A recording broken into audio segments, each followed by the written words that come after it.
Quando a gente sai do período da Idade Média, nós entramos no período renascentista. O período renascentista, ele vai do final do século XIV até o início do século XVII, tá bom? Final do século XIV até o início do século XVII.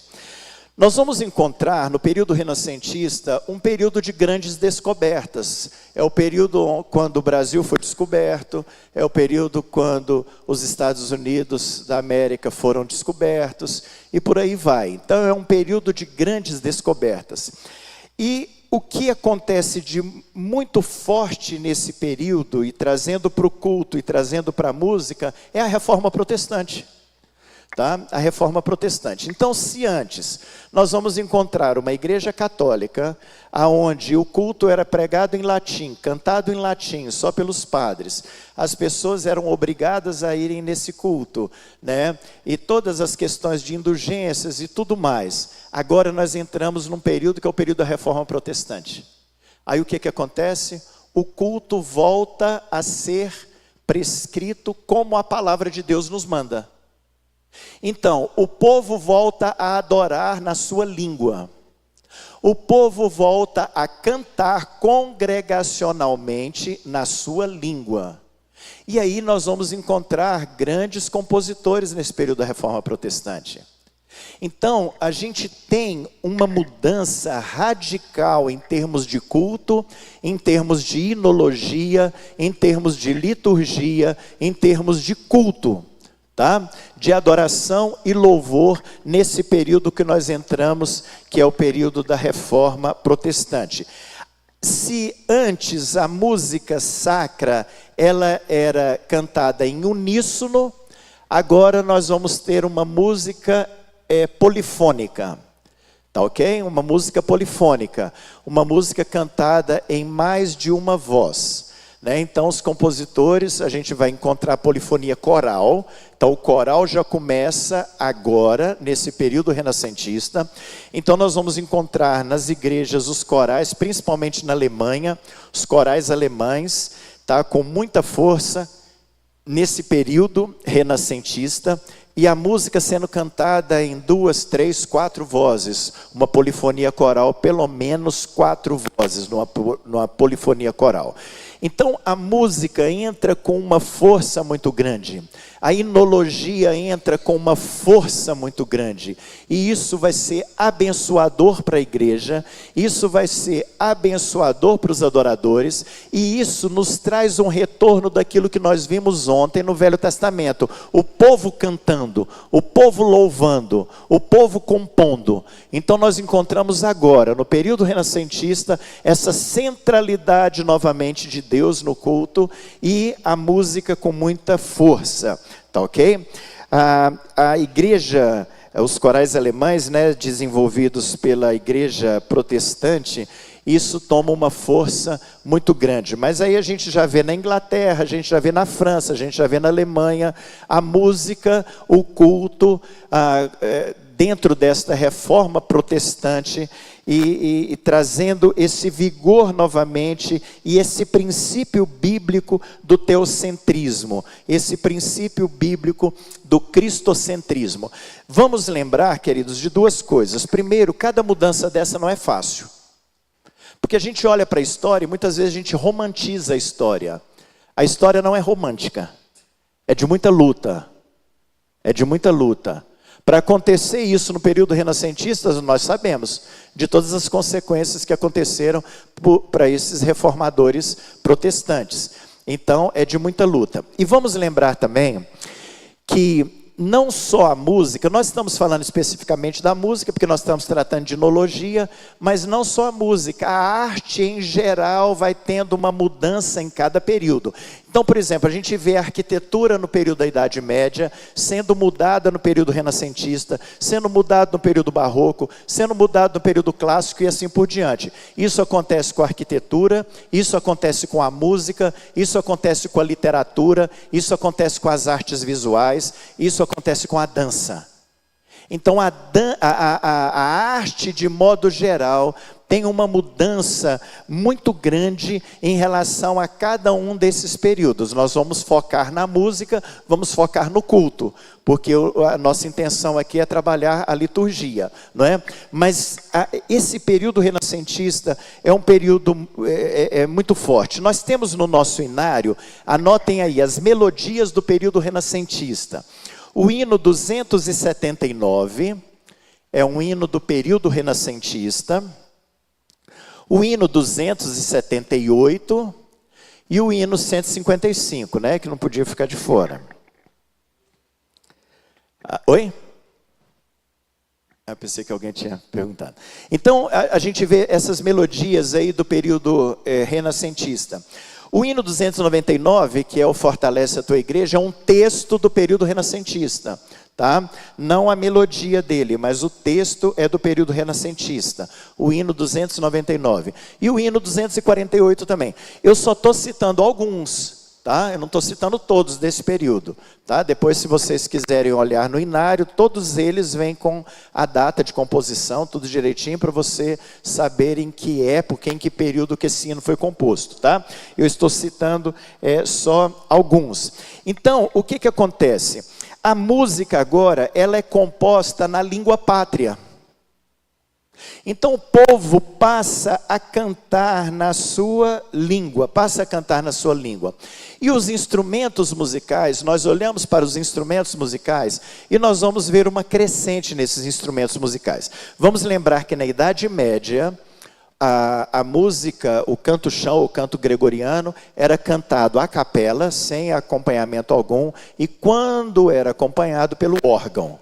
Era o único instrumento que podia ser tocado na Igreja Católica no período da Idade Média. E nós vemos essa história na Igreja Católica até o século XX. Né? Algumas igrejas hoje, elas adotaram violão, mas até quase o final do século XX, o que nós encontramos na Igreja Católica Romana é órgão. Nem piano tem, tá? É órgão mesmo. Quando a gente vai para o período renascentista, nós já vamos encontrar alguns outros instrumentos musicais, como o alaúde, nós vamos encontrar as violas, nós vamos encontrar os trompetes, nós vamos encontrar o clavicórdio e vamos encontrar o virginal. O clavicórdio e o virginal, e depois vai vir o cravo, eles antecedem o cravo, é um instrumento do tamanho do teclado e ele não é um instrumento de percussão. O piano ainda não tinha sido inventado. O piano só vai ser inventado no período clássico. Então, o cravo, o clavicórdio, o virginal, ele é um instrumento pinçado. Ele tem as teclas normais, como a tecla do teclado, tecla do piano, só que ele não é de percussão. O piano é um instrumento de percussão. Quando você toca na tecla do piano, se você tocar levezinho, o som é suave, é um som piano, que a gente chama. Se você toca com força, o som é forte, porque o piano ele é um instrumento de percussão. O cravo, o clavicórdio, o virginal não, eles são instrumentos pinçados. Então, tanto faz você bater forte na tecla como devagarinho, quando a tecla desce, ela pinça uma corda que está lá dentro e dá o som. Então não tem modificação de som. Tá? Então esse é um instrumento que nós temos nesse período renascentista. Jean, eu acho que eu coloquei um cravo aí, não foi, querido? Deixa eu seguir aqui. Dentro da sequência, espera aí. Não. Pela sequência aí, Jean, vamos para o Castelo Forte, por favor. Para a gente ver a diferença do que aconteceu na Idade Média, agora para o período renascentista. Nós temos um coral aqui, que é o coral da Igreja Presbiteriana Nacional de Brasília, tá? E vamos ver só um trechinho. Isso, do Castelo Forte. Isso, obrigado. Perdão, Nacional não, Memorial. Nacional é a nossa, Memorial é a Batista, tá? é o melhor coral que nós temos lá em Brasília, é da Igreja Memorial Batista. Aliás, a música da Igreja Memorial Batista é música de excelência, tá?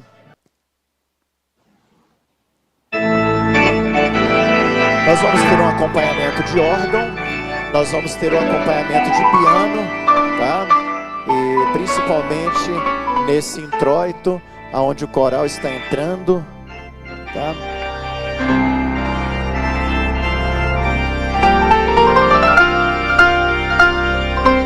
Esse é um órgão normal, sacro, tá? Com 3 teclados, com uma pedaleira de 2 oitavas completo, mas não é o órgão de tubo, que nós encontramos muito nos Estados Unidos, encontramos muito na Europa. Todas as igrejas que você vai na Europa, igrejas católicas, você encontra um órgão de tubo. Os tubos ou ficam na frente assim, né? Ou ficam na galeria. Isso aí é só um introito para o hino que eles vão cantar, que é o Castelo Forte. Então a gente sai de um canto quase com uma melodia reta, e aí a gente tem uma composição fantástica dessa, belíssima dessa, por Lutero, que é o Castelo Forte.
Isso acontece todos os domingos lá, tá bom?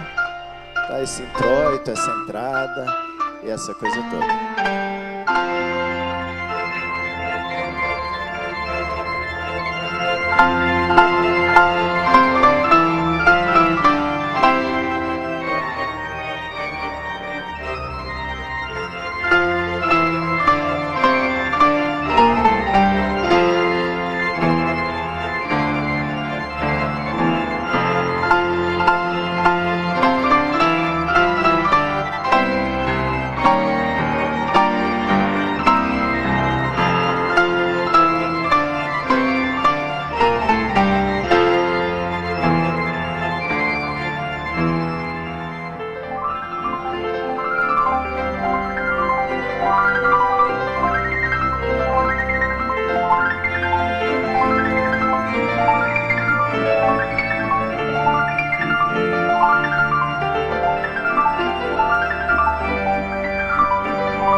Mudou tudo, sai do uníssono, vem para a polifonia. As mulheres não podiam cantar, agora podem cantar.